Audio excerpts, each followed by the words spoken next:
दुसरा अध्याय, शेवटचा भगवद्गीतेचा श्लोक. एषा ब्रह्मस्थिती पार्थ नैनान् प्राप्य विमुह्यति स्थित्वा शामन्तकालेऽपि ब्रह्मनिर्वाणमरच्छति. 72वी ओवी. हे पार्थ, आता सांगितलेली ही ब्रह्मातील स्थिती आहे, प्राणशक्तीस ब्रह्मरूपता आहे. या स्थितीला प्राप्त होऊन जो योगी मोहित होत नाही, या स्थितीत अंत्य वयातही स्थित होऊन जो मोक्षास प्राप्त होतो तो मुक्त होतो. समगीत बाप्पासाहेबांचं. आशियेता ब्राह्मी स्थिती ऋषी योगीन मोहती वयांते ही ब्रह्मस्थिती लाभू शके ही प्रचिती.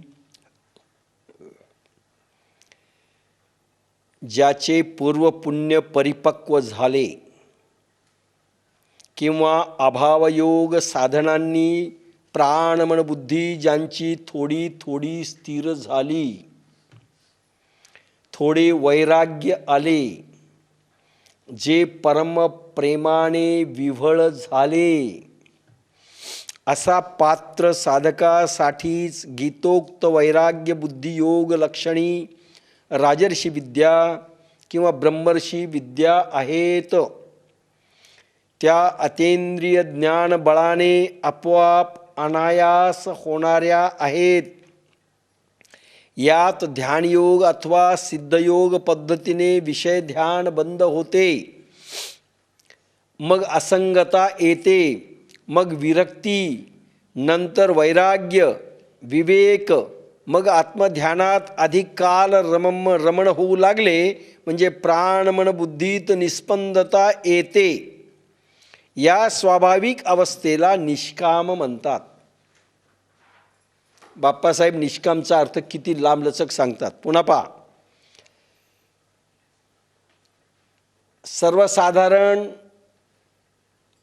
माणसाला पात्र साधक भगवद्गीतेचा व्हायचं असेल तर पूर्व पुण्य परिपक्व झालं पाहिजे.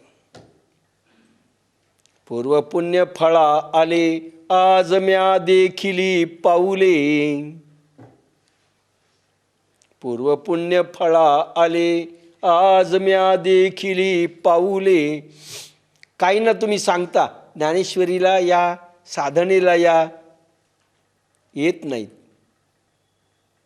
पूर्व पुण्य कमी पडतंय. पूर्व पुण्य फळा आले, ज्याचे पूर्व पुण्य परिपक्व झाले किंवा अभाव योग साधनांनी प्राण मन बुद्धी ज्यांची थोडी थोडी स्थिर झाली. अभाव योग साधन सिद्धगुरु मिळालेले नाहीत, कुंडलिनी शक्ती जागी नाही, भगवद्गीतेचा कुठलाही योग मिळालेला नाही आपोआप होणारा, परंतु कर्मकांडांचे भक्तिमार्गांचे प्रयोग चालू आहेत.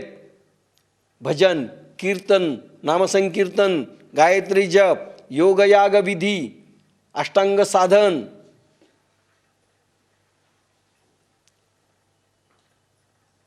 मंत्र जप, हे सगळं चालू आहे. याला अभाव योग म्हणतात. योगाचा अभाव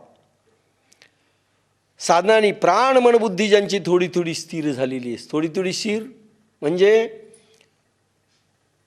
ह्या सगळ्या साधनांनी प्राण स्थिर झाला पाहिजे. गायत्री जपापासून ते भजनापासून सगळ्यांमध्ये. यम नियम प्राणायाम साधे जपता हरिनाम. निळोबा म्हणतात यम नियम प्राणायाम साधे जपता हरिनाम. हरिनाम असं घेतलं पाहिजे. यम, नियम आणि प्राणायाम हे साध्य झालं पाहिजे. आज आहे का वारकरी संप्रदायात ही गोष्ट माहीत? चालतंय का आज? यम कसं, यम नियम आणि प्राणायाम साधल्या जातो का? सगळं सायंटिफिक आहे. प्राण मन बुद्धी ज्यांची थोडी थोडी स्थिर झाली, थोडे वैराग्य आले. वैराग्य आलं पाहिजे थोडं. नकोसा वाटला पाहिजे थोडा संसार, थोडा, जास्त नाही. जे परमप्रेमाने विहळ झाले, परमप्रेम पाहिजे, प्रभू मिळाला पाहिजे, प्रभू मिळाला पाहिजे. रडलं पाहिजे हो. रामकृष्ण परमहंस रात्रभर इतके रडायचे की ती उशी गादीवरची ही ओली होऊन जायची, ओली होऊन जायची.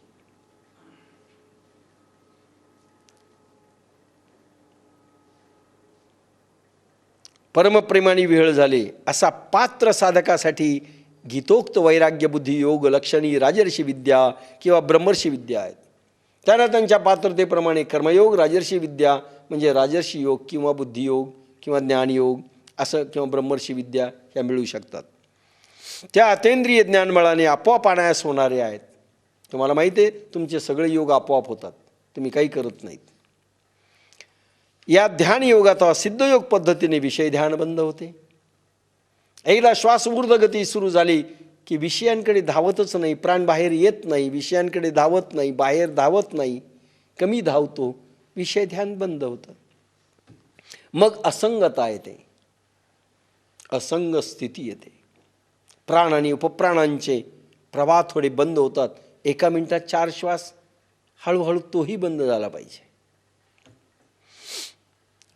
मग असंगता येते. मग विरक्ती विगतः रक्तभावा, रक्तामधला भाव गेला पाहिजे. तम रज हे रक्तामधून निघून गेले पाहिजेत आणि सत्व शुक्ल गुलाबी किंवा सत्व रंग रक्तामध्ये राहिला पाहिजे. तुम्हाला माहिती आहे कला, त्याला विरक्ती म्हणतात.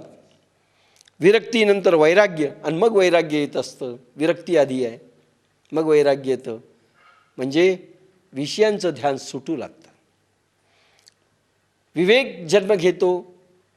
विवेक माहिती आहे की ज्या वेळेस प्राणप्रवाह ऊर्ध्व होतो आणि केवळ आत्मसागरामध्ये मन बुडी घेतं आणि त्याला आत्मज्ञान होतं. जे ज्ञान बुद्धीला आत्म्याचं होतं, अनुभवतो, त्याला विवेक म्हणतात.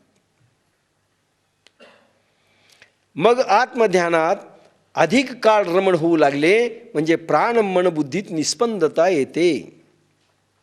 आत्मध्यानात सारखा जर प्राणप्रवाह ऊर्ध्व होऊ लागला, रिचू लागला, तर मग काय होतं? निस्पंदता, नॉन व्हायब्रेशन स्थिती. प्राण फार खाली येतच नाही, तिथल्या तिथेच प्राण जातो येतो. आणि ते 4 श्वास, एखादा श्वास लांबतो, दुसरा कमी, तिसरा कमी, पताही लागत नाही श्वास खाली चाललाय की वर चाललाय. पता न लागणं, दॅट इज निस्पंदता.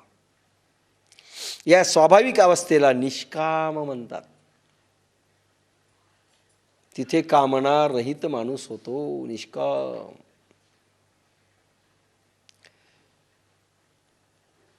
असे निष्काम काम ब्रह्मरसाचे भोजन व भजनाचे अधिकारी असतात. ब्रह्मरस भोजनाचे अधिकारी असे निष्काम माणसं असतात, त्याला ब्रह्मरस मिळतो. ब्रह्मरस घेऊ काढा तेने पिडा वारेल. ब्रह्मरसाचे भोजन व भजनाचे अधिकारी असतात. ते कोणतं भजन? कुठल्या तरी याच्यात पाहू नंतर.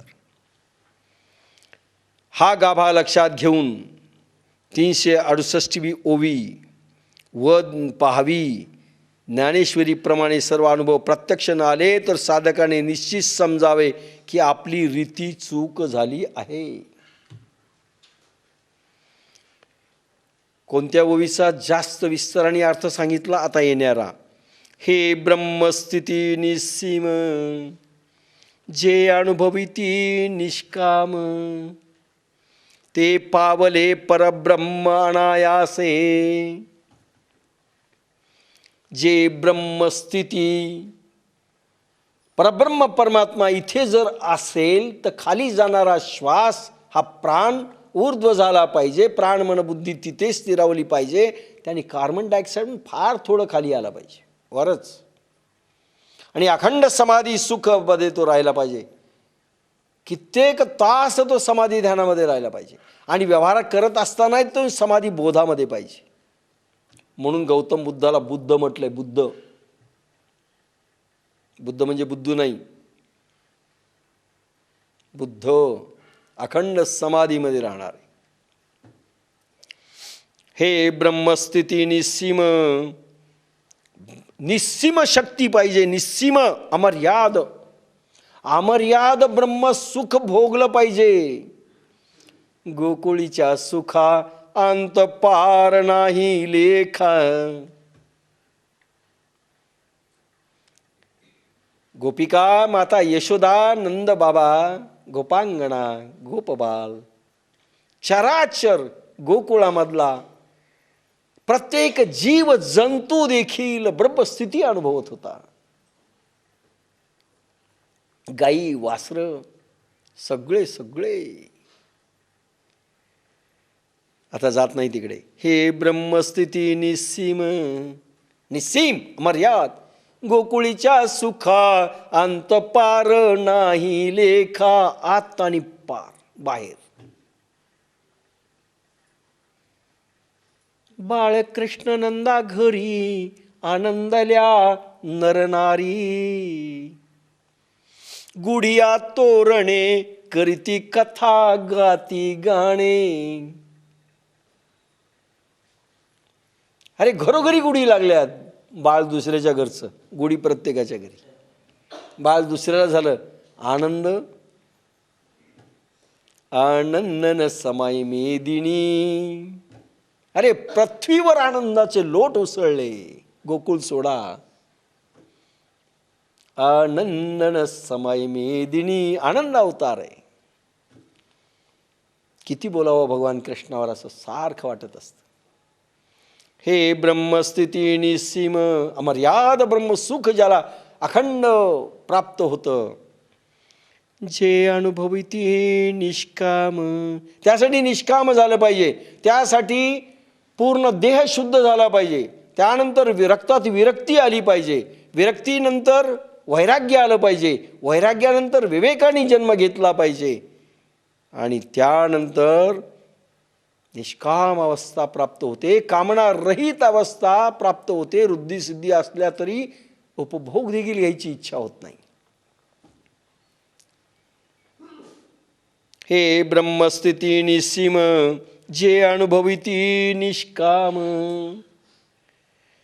म्हणजे आपल्याला ही ब्रह्मस्थिती अनुभवायची असेल तर असं निष्काम झालं पाहिजे. इतकं निष्काम. ते पावले परब्रह्म अनायासे. ही ब्रह्मस्थिती आहे, अनायास अनुभवतात. ते सदैव ब्रह्मरूप होतात. ते ह्या देहातच ब्रह्म असतात. जयाचे नाव तीर्थ रावो, जे दर्शने प्रशस्तीसी ठावो. जयाचे संगे ब्रह्म भावो भ्रांतासही. जयाचे नाव तीर्थ रावो. त्याला जैनांनी तीर्थंकर म्हटलंय. माऊलींनी तीर्थ राव म्हटलंय. भागवतमध्ये एक श्लोक आहे. भगवान गोपाल कृष्ण म्हणतात किंवा देवी देवता म्हणतात स्वर्गामधल्या, म्हणजे ब्रह्मदेव वगैरे सगळीची मंडळी. हे सिद्ध स्थित प्रज्ञ ज्यावेळेस चालत असतात ना, सिद्ध संत मुनी, त्यांच्या मागे मागे मी धावतो असं भगवान सांगतात. का? त्यांची चरणरज जिथे पडते त्याचा स्पर्श घेण्याकरिता आम्ही धावतो. त्याला तीर्थंकर म्हणतात. तीर्थरूप म्हणतात. आपण तर आपल्याला कोणालाही तीर्थरूप म्हणतो. जे नरकात गेले तेही आमचे तीर्थरूप.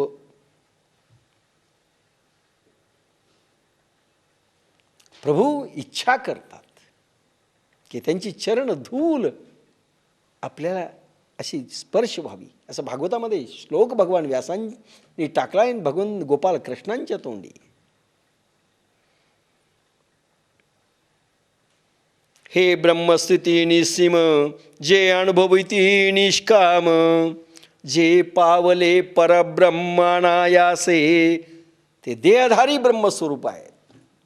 आणि लक्षात घ्या, कुठल्याही समाध्या सिद्ध गुरु भेटवतील, मुक्त करू शकत नाही. भलेही भगवान ज्ञानेश असो की भगवान महावीर असो, की भलेही भगवान बुद्ध असोत की मोहम्मद पैगंबर असोत, मोठ्यांचीच नावं शेवटची घेऊन टाकायची. नाही देऊ शकणार. तुम्हाला पुण्याचा ठेवा सद्गुरू एखादा सगुण रूपाने देईल, काम संपलं त्यांचं. जिवंत माणसाकडून मिळतं, जिवंत तीर्थंकरांकडून मिळतं, गेलेल्या तीर्थंकराकडून काहीही मिळणार नाही. ही दगडावरची रेग आहे.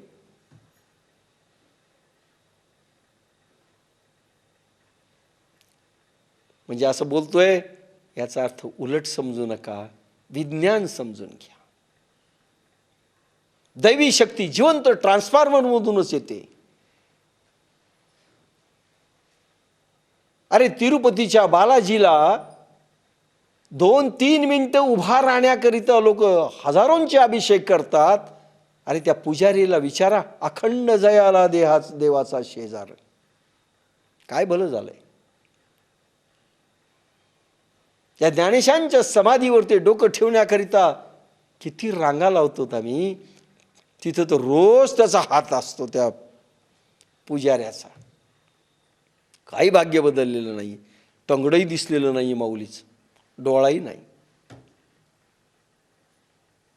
नाही बरं, नाही देऊ शकत.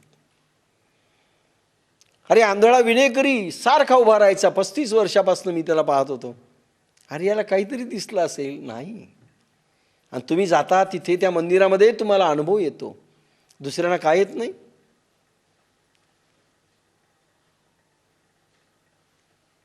समाधी तितकंच देते, तितकं तुमचं प्रकर्षानं दाखवते जितकं तुम्हाला तुमच्या गुरुनी दिलंय किंवा तुम्ही वाढवलंय, त्याच्यापेक्षा जास्त नाही. भ्रम सोडा. म्हणून चालते बोलते परब्रह्म ते पाहिले पाहिजेत. आणि मिळाले असतील तर काही गरज नाही. सदैव ब्रह्मरूपच होतात. जया चिद्रूपी मिळता देहांतीची व्याकुळता, आड ठाकू न शके चित्ता प्राज्ञातया. जया चिद्रूपी मिळता. ज्या योग्याची प्राणशक्ती त्या चिद्रूपात मिळत असताना प्राण जातेवेळी जशी व्याकुळता होत असते, तशी व्याकुळता त्या प्रज्ञावांच्या चित्ताला अडथळा करू शकत नाही. सर्वसामान्यपणे देहातून प्राणात्मा निघून जाताना देहांताची व्याकुळता, तडफड, तगमग होते. हे सर्व विदित आहे. ब्रह्मस्थिती उत्पन्न होतानाही अमरपण देणारा प्राण बाहेर निघून न जाता सुषुम्नेमधून सहस्रांमधील चैतन्य सागरात मिळतो. त्यावेळी माझे मी मरण पाहिले डोळ्याचा अनुभव येतो. किंवा स्थूल सूक्ष्म शरीरात विषय नाशमा वासनात्मक परमाणू जितके जसे असतील त्यानुसार देहांतीची व्याकुळता भयंकर असह्य सुसह्य असते. सूक्ष्मापर्यंत पूर्ण आटणी होऊन निर्विष्ठता आली म्हणजे व्याकुळता अडथळा करू शकत नाही. सर्व दशेत श्रीगुरुबळ सिद्धी देते. शेवटची अवस्था आहे वर्णन केली भगवंतानी. जया चिद्रूपी मिळता. हा सिद्ध पुरुष स्थितप्रज्ञ झाल्यानंतर, सिद्ध संत झाल्यानंतर, पूर्णत्वाला पावल्यानंतर, कैवल्यपद प्राप्ती झाल्यानंतर त्याला समजा समाधी घ्यायची असेल, चिद्रूपामध्ये चितशक्तीमध्ये मिळून जायचं असेल,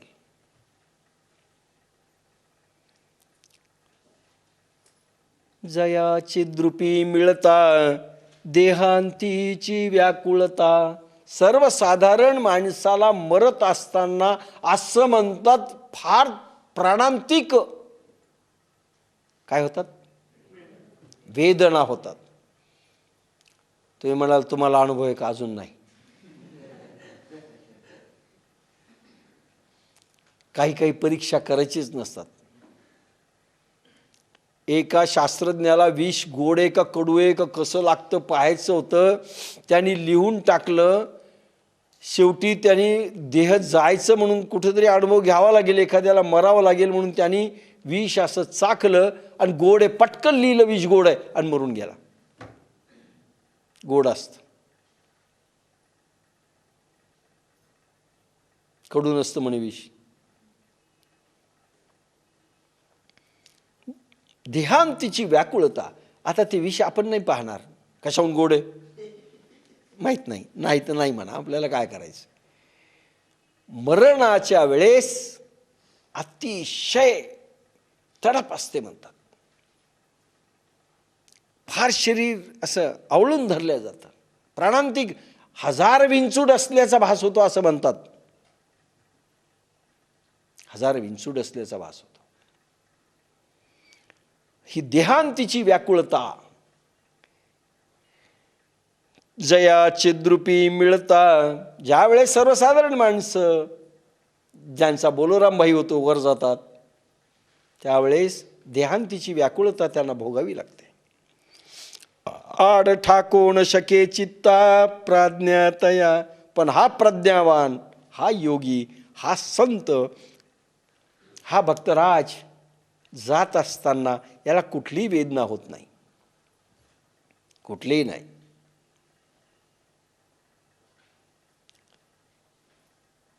जात असताना तत्वजय झालेला पाहिजे.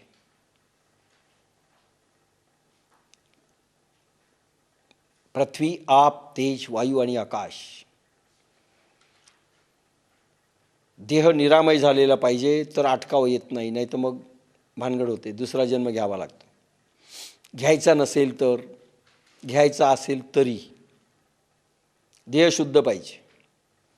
म्हणून सगळ्या सवयी पाहिजे, चर्वंतरपंच्या सगळ्या देह शुद्ध ठेवला पाहिजे.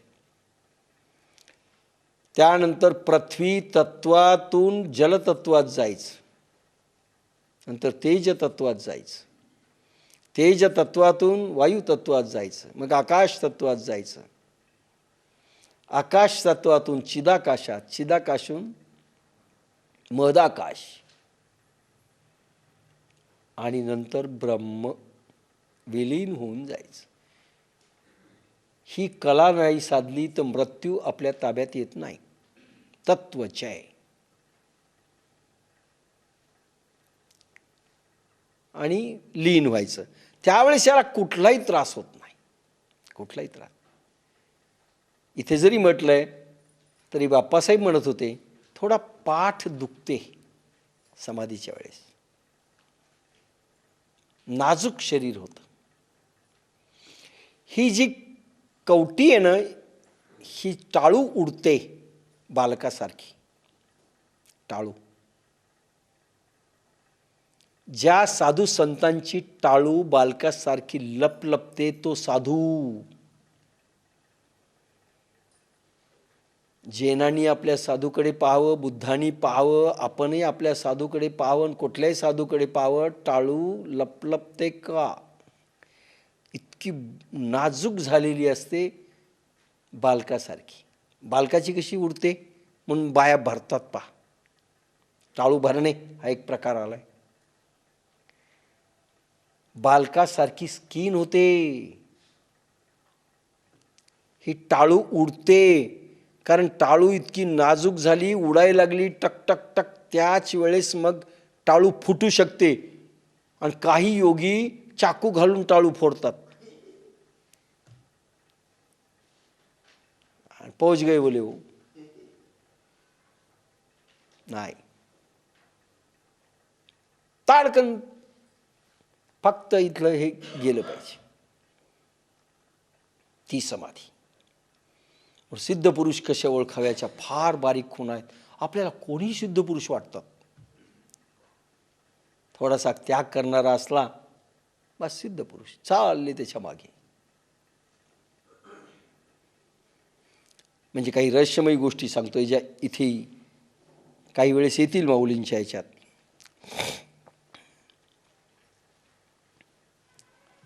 पण त्यांना त्रास होत नाही, एवढंच पुरे. तेची हे स्थिती स्वयंमुखे स्वमुखे श्रीपती सांगता अर्जुना प्रती संजयो म्हणे. तेची हे स्थिती स्वमुखे श्रीपती.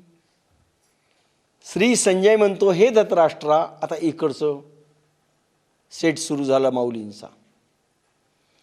माऊलीनं आपलं टेलिव्हिजन सेट तिकडं लावला की संजय आणि धृतराष्ट्र काय म्हणतो. तेची हे स्थिती स्वमुखे श्रीपती सांगता अर्जुना प्रती संजयो म्हणे. संजय म्हणतोय धृतराष्ट्रा, तीच ही स्थिती श्रीकृष्णाने स्वमुखाने अर्जुनाला सांगितली. का सत्य? वेदांपेक्षाही भगवद्गीता का श्रेष्ठ आहे? कारण वेद निश्वासातून निर्माण झाले भगवंताच्या, ब्रह्मदेवाच्या. जयाची निश्वासी जन्म झाले वेदराशी. पण भगवद्गीता तो स्थित प्रज्ञ पैजेसी बोलला स्वमुखे. स्वतःच्या मुखाने परब्रह्म बोललाय. म्हणून ऑल सगळं रद्दबदल झालंय. सध्या फक्त Bhagavad Gita. This is the amendment. स्वमुखे याला पुन्हा चॅलेंज नाही. आणि संजयाने सांगितलंय धृतराष्ट्राला, हे धृतराष्ट्रा, भगवंताने ही गोष्ट स्वमुखाने सांगितली रे.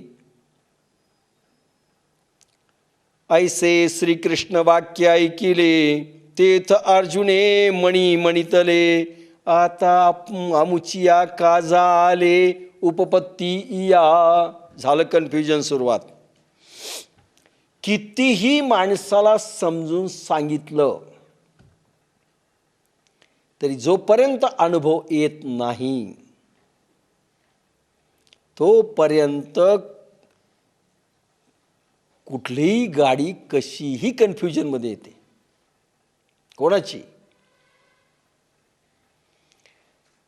ज्यावेळेस एखाद्या मुलीची डिलिव्हरी झाली, तिनं बाळातपणाचे सगळे अगदी यातना सांगितल्या किंवा डोहाळे सांगितले, तरी चव म्हणून तुम्ही ऐकताल असं का, असं का, असं का. पण कन्फ्युजन कुठेतरी राहील. तुला इतक्या यातना झाल्या, ते फलानी डिलिव्हरी झाली, तिला तर काहीच झालं नाही, पटकन गेली की कन्फ्युजनच राहील. सध्या अध्यात्मात हीच कन्फ्युजन आहे. वारकरी संप्रदाय असं म्हणतो, हे गायत्रीचे पोले असं म्हणतात, हे भजन मार्गी असं म्हणतात, भोजन मार्गी असं म्हणतात, योगविद्येवाले असे म्हणतात. आम्ही कोणीकडे जावं? पण काय म्हणतात म्हणून आम्ही कोणीकडेच जात नाही.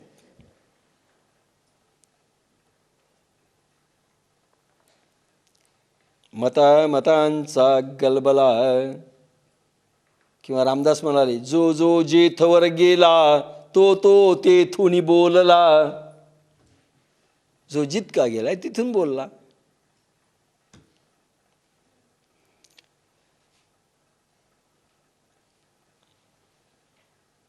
ऐसे श्रीकृष्ण वाक्य ऐकिले जेथ अर्जुने मणी मणितले. आता मुचिया काजा आले उपपत्तीया. असे श्रीकृष्णाचे बोलणे ऐकून अर्जुनाने मनात आणले की देवाच्या ह्या विचाराने आमचे आयते कार्य झाले. वा वा वा वा. देवाने जे सांगितले ब्रह्माची स्थिती अशी अशी होते आणि निष्काम माणूस होतो आणि त्याला इच्छाच राहत नाही, आणि इच्छाच राहत नाही तर वासना राहत नाही, संसाराची इच्छा राहत नाही. आपलं काम झालं, भगवानच लाईनवर आले. आता मला युद्ध करायची गरज नाही, कारण इच्छाच राहिली नाही. कशाला पाहिजे उपभोग? जे कर्मजात आगवे एथ निराकारिले देवे. परिपारुषेल म्या झुंजावे म्हणून या. सर्व प्रकारचे जे कर्म आहे ते सर्वच देवाने त्याज्य ठरविले. कामनाच शिल्लक ठेवायची नाही, वासना शिल्लक ठेवायची नाही. अगदी जिरून जायचं आणि परब्रह्म स्वरूप व्हायचं. मग काय करायचं? संसार. एक माणूस होता, फारच आळशी. आपणच आळशी असं काही नाही. जगात खूप चांगले चांगले आळशी आहेत, आपल्यापेक्षाही अगदी तरबेज झालेले. शेतकरी होता, आपल्या झाडाखाली झोपला. बस रोज जायचा आणि ताणून नेहारी झाली की झोपायचा. उठायचा दुपारचं भाकरी आली की पुन्हा झोडायचा, पुन्हा झोपायचा शांत. झोप आली तर आली, नाही तर पडून राहायचा. शेत तसंच पडलेलं होतं, विहीर होती, सगळं काही होतं. देसाई मोरेसारखे, डॉक्टर भंडारेसारखे, कळंबरकरसारखे एक्सपर्ट शेती तज्ज्ञ चालले होते पायी पायी. काय शेत छान आहे म्हणले, काय क्वालिटी यायची. पाहिलं विहिरीला पाणी देखील चांगलं आहे, सगळं काही व्यवस्था दिसते. पण हा माणूस काहीच करत नाही, सगळं पडीत दिसतंय. त्याच्याकडे गेली, त्याला उठवलं. हॅलो मिस्टर, कोणाचं शेत आहे? म्हणजे आपलं. ठीक आहे म्हणजे, तुम्ही मालक दिसता. हो. काहीच करत नाहीत का तुम्ही शेतात? उत्पन्न घेत नाहीत? किती छान शेत आहे. काय करायचं म्हणले उत्पन्न घेऊन? तुम्ही कोण? म्हणले आम्ही एक्सपर्ट. डॉक्टर भंडारे म्हणले दूध डेअरी काढली पाहिजे तुम्ही, गाईडलाईन मी देतो. कळंबरकर म्हणले अहो मी तर बेनारमधून आलेलो आहे, मी तुम्हाला सगळी गाईडलाईन देतो, तुम्हाला माहिती नसेल तर. सगळ्यांनी आपापलं. रामू शहाणे म्हणले मी सोनं गहाण ठेवतो, काही असलं तर पैसा देतो, कमी पडत असेल तर. सगळी माणसं होती. आणि संगई साहेब बँक मॅनेजर होते, त्याचं कशाला, मी लोनच देतो. ते म्हणे तुम्ही सगळं मला देणार, पण काय करणार मी? अहो म्हणले उत्पादन करा. कशा करता करायचं म्हणले उत्पादन? अहो उत्पादन म्हणजे कसं आहे म्हणले, तुम्ही जर हे इरिगेटेड केली शेती तर खूप उत्पन्न होईल. म्हणले मग काय होईल? अहो मग म्हणले तुम्ही चांगलं घर बांधाल. बरं मग काय होईल? अहो चांगली बायको मिळेल. बरं मग काय होईल? पोरं होतील. मग काय होईल? तुम्ही कार घ्याल. बरं मग काय होईल? मग कशा करता करायचं हे सगळं? म्हणले सगळं अहो म्हणले सुखा करता करताय आणि मग तुम्ही आनंदानं अगदी झोपायचं. मग आता काय करायला म्हणले? हे एवढं करून झोपायचं, आराम करायचा, मग त्याच्या आधीच केलेलं बरा ना, जा म्हणले आल्या मार्गाने. असं अर्जुनाचं झालंय.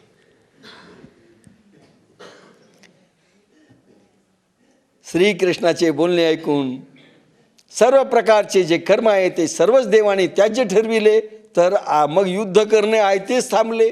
आता सर्व त्याज्य जर ठरवलं असतं तर आयतं युद्ध थांबलं. आता भगवान युद्ध कर कोणाशी म्हणतील, संपलं. उलट आपण भगवंतालाच लाईनवर आणलं. हो म्हणजे एवढं खटाटोप करून युद्ध करायचं, मी आत्ताच आराम करायलो ना, पुढे काय आरामच करायचं ना, मग आत्ताच करायलो. आयसा श्री अच्युताची बोला चित्ती धनुर्धर आईला. पण एवढी समाधी ध्यान मिळवायचं, स्थितप्रज्ञ व्हायचं, निष्काम व्हायचं, मग संसारातून विरक्त व्हायचं, मग आत्ताच झालेलं बरं ना. अर्जुन म्हणतोय इतकं खटाटोप करायचा. ऐसा श्री अच्युताची बोला चित्ती धनुर्धर वाईला. आता प्रश्न करील भला अशंकोणी. काही माणसं फार हुशार असतात पहा, त्याला काहीच करायचं नसतं, त्यांच्या इतकी हुशारी नसते. तुम्ही तीर्थस्नानाला निघाले, तीर्थाला निघाले, आळंदीला निघाले, पंढरपूरला निघाले, अजून कुठे निघाले, तुम्हाला विचारतील कशाला चालले? नाही दर्शन घेऊन यावं. का? पाप केलेत का? पाप धुण्याकरता तुम्ही चालले? आम्ही पापच केले नाही, आम्हाला काय धुण्याचे प्रश्न आहे. तसं झालंय अर्जुनाचं. श्रीकृष्णाचे बोलणे ऐकून अर्जुन आपल्या चित्तात फार प्रसन्न झाला. यानंतर तो उत्तम प्रश्न करील. आनंदला. बस भगवंताला अडवलं आणि भगवंत आता लाईनवर आले. काही गरज नाही, आता युद्ध करायची गरज नाही. तो प्रसंगासे नागर, तो सकळ धर्मासी आगर, की विवेकामृत सागर प्रांतहीन. तो प्रसंग फार सुंदर आहे, जो भगवंताला अर्जुन प्रश्न विचारील.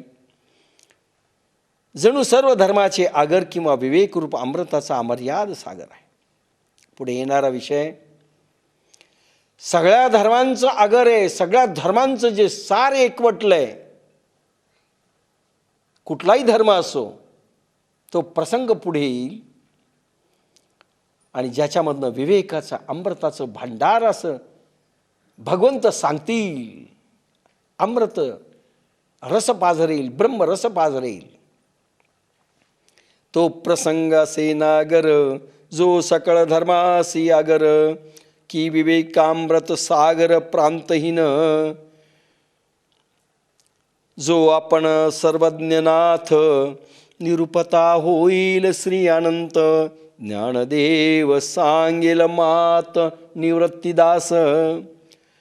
इतका विवेकामृत सागर भगवान प्रसवतील की अमर्याद, समुद्राला तरी मर्यादा आहे, इतका अमर्याद भांडार भगवान सांगतील. सर्वज्ञामध्ये श्रीकृष्ण जो श्रेष्ठ, तो स्वतः ते निरूपण करील. भगवान सर्वज्ञ. ती कथा निवृत्तीनाथांचा शिष्य ज्ञानदेव सांगेल. आणि भगवान ज्यावेळेस सांगतील त्यानंतर ज्ञानदेव म्हणतात, मी त्याचं निरूपण तुम्हाला करेल. सर्वज्ञनाथ, सर्वांचा नाथ, सर्वज्ञ जो भगवान गोपालकृष्ण असेल. सर्वज्ञ काय म्हटलं माहिती आहे? मुंगीचे मनोगत ओळखे. आता तिथे सिद्धांचं झालं, फक्त मुंगीपर्यंतच ठेवू भगवंताला. काय सगळ्या लोकांमध्ये, सगळ्या ब्रह्मांडामध्ये काय चाललंय, कणाकणामध्ये काय चाललंय, अनंत कोटी ब्रह्मांडात काय चाललंय, कुठे काय घडतंय, आणि अणुरेणूमध्ये देखील काय चाललंय, परभणीमध्ये पोखरणांच्या हॉलमध्ये काय चाललंय, सगळं त्यांना माहिती आहे. सगळं माहिती आहे. आणि कोणी गमजा करून ज्ञानेश्वरीला आले नाही तर टाळलंय, तेही त्याला माहिती आहे. All noted. म्हणून सर्वज्ञ म्हटलंय. त्याला सगळं नोट होतात. कोण झकोले देतंय, कोण रिसेप्शन म्हणून ज्ञानेश्वरी सोडतंय, आणि काही रिसेप्शन ज्ञानेश्वरी नंतरही अटेंड करताय. हे सगळं नोटिंगवर झालेलं आहे. तुमची फिल्म काढून घेतल्या गेलेली आहे. काय लग्न होतं, लग्न त्याचा असतो, तो इतका बिझी नसतो जो खाण्याकरता जाऊन आधी जाऊन बसतो. फार बिझी आहे. मालकही एवढे बिझी नसतात जे सोडून हे जाऊन उभे राहतात तिथं. इति श्री ज्ञानदेव चिरचित्तायां भावार्थ दीपिकायां द्वितीयोऽध्यायः. दुसरा अध्याय संपला. ज्ञानेश्वरीचा दुसरा अध्याय संपला. आपण आपली प्रार्थना घेऊया.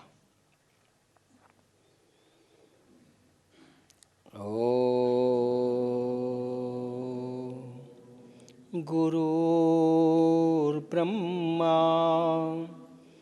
गुरुर्विष्णुः गुरुर्देवो महेश्वरा.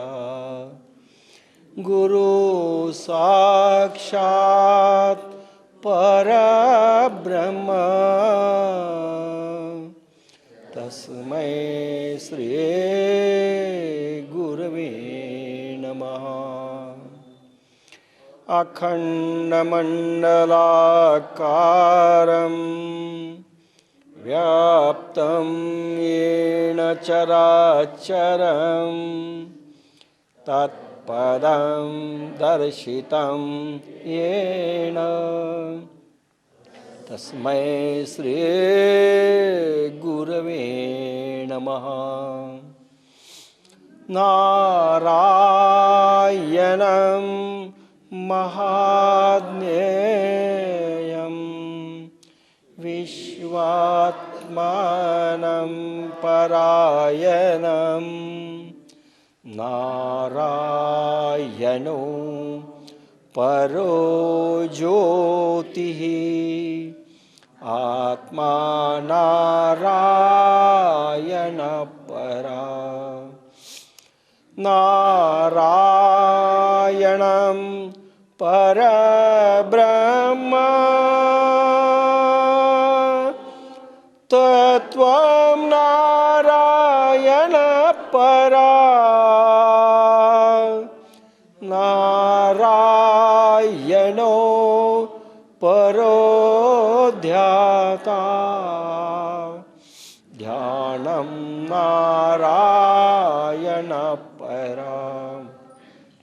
यश्च किंचित् जगत् सर्वं श्रूयते वा अन्तर्बहिश्च तत्सर्वं व्याप्य नारायण स्थितः।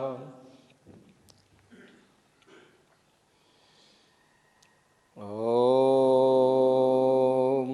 आता विश्वात्मके देवे एणेवाकियज्ञे तोषावे तोषोणिमज द्यावे पसाय दानहे जे खळांची व्यंकटी सांडू तया सत्कर्मे रतिवाढो भूता परस्परे झडो मैत्र जीवांचे दुरितांचे तिमिर जावो विश्वस्वधर्म सूर्ये पाहो जो जेवांशील तो ते लाहो प्राणिजात वर्षत सकळ मंगळी ईश्वरनिष्ठांची मांदियाळी अनवरत भूमंडळी भेटो तया भूता चला कल्पतरुंचे आरव चेतना चिंतामणीचे गाव बोलती जे अर्णव पियुषांचे चंद्रमे जे अलांछन मार्तंड जे तापहीन ते सर्वाही सदा सज्जन सोयरे होतु किंबहुना सर्वसुखी पूर्णवो वोणी तिणी लोके भजी जो आदिपुरुषे अखंडित